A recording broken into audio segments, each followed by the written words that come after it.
ಸುಖಿನಃ. ಇಂದಿನ ಭಕ್ತಿ ಸಂದೇಶವನ್ನು ನೋಡೋಣ. ಜ್ಞಾನ ವಿಜ್ಞಾನ ತೃಪ್ತಾತ್ಮ ಕೂಟಸ್ಥೋ ವಿಜಿತೇಂದ್ರಿಯ ಯುಕ್ತ ಇತ್ಯುಚ್ಯತೆ ಯೋಗಿ ಸಮಲೋಷ್ಠಾಶ್ಮಕಾಂಚನ.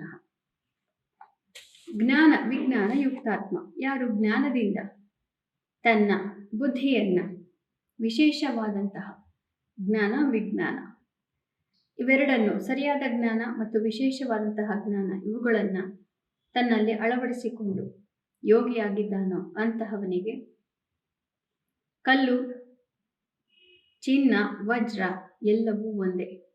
ಯಾವುದನ್ನು ಅವನು ಭೇದ ಎಣಿಸೋದಿಲ್ಲ. ಯಾಕೆಂದ್ರೆ ಯಾವುದರಿಂದಲೂ ಅವನಿಗೆ ಏನೂ ಆಗಬೇಕಾಗಿಲ್ಲ. ಅವನ ಜ್ಞಾನ ಸಂಪೂರ್ಣವಾಗಿ ಪರಮಾತ್ಮನಲ್ಲಿ ಲೀನವಾಗಿರುತ್ತೆ. ಇಂದು ಶ್ರೀ ವಿಶ್ವಾವಸು ನಾಮ ಸಂವತ್ಸರೆ ಉತ್ತರಾಯಣೆ ಶಿಶಿರ ಋತು ಫಾಲ್ಗುಣ ಮಾಸೆ ಕೃಷ್ಣ ಪಕ್ಷೆ. ಇಂದು 7ನೇ ತಾರೀಖು ಶನಿವಾರ, ಚತುರ್ಥಿ ತಿಥಿ ಮತ್ತು ಹಾಗೂ ಇಂದು ಚಿತ್ತ ನಕ್ಷತ್ರ. ಇಂದಿನ ಭವಿಷ್ಯವನ್ನು ನೋಡೋಣ. ಚಿತ್ತ ನಕ್ಷತ್ರದ ಅಧಿಪತಿ ಕುಜ ಆಗಿದ್ದರಿಂದ ಇವತ್ತು ಎಲ್ಲರಿಗೂ ಸ್ವಲ್ಪ ಅತಿ ಹೆಚ್ಚಾದಂತಹ ಏನೇನೋ ವ್ಯವಹಾರಗಳನ್ನ ಮಾಡಿಬಿಡಬೇಕು, ಬಹಳ ಶಕ್ತಿ, ಈ ರೀತಿಯಾದಂತಹ ಭಾವನೆಗಳು ಬರ್ತಾ ಇರುತ್ತೆ. ಇದನ್ನ ನಾವು ಸರಿಯಾದ ರೀತಿಯಲ್ಲಿ ನಿಭಾಯಿಸಿಕೊಳ್ಳೋದಕ್ಕೆ ಪ್ರಯತ್ನ ಪಡಬೇಕು. ಈ ಹೆಚ್ಚಿನ ಶಕ್ತಿಯನ್ನ ಮಾತಿನ ರೂಪದಲ್ಲಿ ಬೇರೆಯವರ ಮೇಲೆ ತೀರಿಸಿ ಅವರಿಗೂ ತೊಂದರೆಯನ್ನ ಮಾಡಬಾರದು. ಮೇಷರಾಶಿಯವರಿಗೆ ಇಂದು ಉತ್ತಮವಾದಂತಹ ದಿವಸ. ಮನಸ್ಸಿಗೆ ನೆಮ್ಮದಿ, ಎಲ್ಲ ಕಡೆಯೂ ಕೂಡ ನಿಮಗೆ ಸಹಕಾರ ಪ್ರಾಪ್ತಿಯಾಗುತ್ತೆ. ಆದ್ದರಿಂದ ಬಹಳ ಚೆನ್ನಾಗಿ ಇವತ್ತು ಎಲ್ಲ ಕಾರ್ಯದಲ್ಲೂ ಜಯವನ್ನ ಸಾಧಿಸ್ತೀರಿ. ವೃಷಭ ರಾಶಿಯವರಿಗೆ ಸ್ವಲ್ಪ ಕಷ್ಟಕರವಾದಂತಹ ದಿವಸ ಇರಬಹುದು.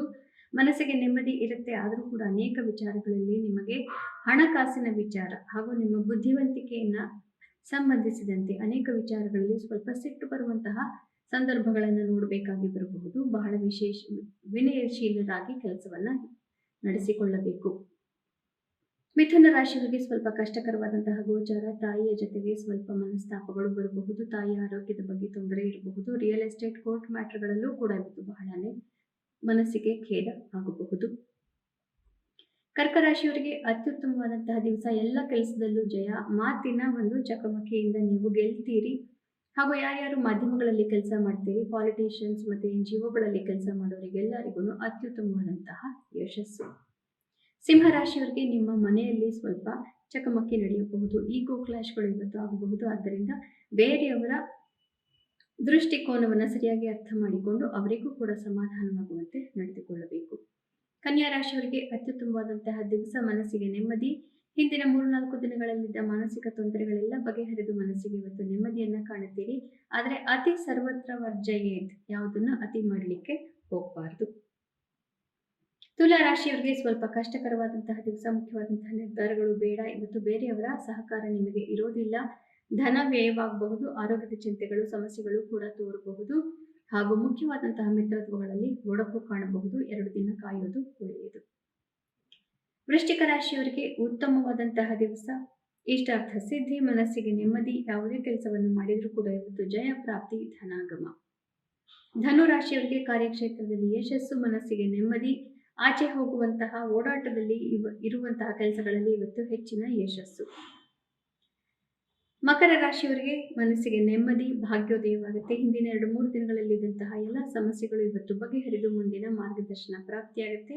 ಭಾಗ್ಯ ಭಗವಂತನ ಅನುಗ್ರಹ ಇಲ್ಲದೆ ಕೆಲಸ ಮಾಡೋದಿಲ್ಲ. ಆದ್ದರಿಂದ ಭಾಗ್ಯೋದಯವಾದರೂ ಕೂಡ ಭಗವಂತನಿಗೆ ಸೇವೆ ಮಾಡೋದು ಅವಶ್ಯಕ. ಕುಂಭರಾಶಿಯವರಿಗೆ ಉತ್ತಮವಾದಂತಹ ದಿವಸ. ಆದರೂ ಕೂಡ ಮನಸ್ಸಿನಲ್ಲಿ ನಾನಾ ರೀತಿಯ ಕ್ಲೇಶಗಳು ತೋರಬಹುದು. ಮಧ್ಯಾಹ್ನದ ಮೇಲೆ ಕ್ಲೇಶಗಳು ಕಡಿಮೆಯಾಗತ್ತೆ. ಧ್ಯಾನಾದಿಗಳನ್ನು ಮಾಡಿ ಇವತ್ತನ್ನು ಕಳಿಬೇಕು. ಇನ್ಯಾವ ಬೇರೆ ಕೆಲಸಕ್ಕೂ ಅಷ್ಟೊಂದು ಪ್ರಶಸ್ತವಲ್ಲ.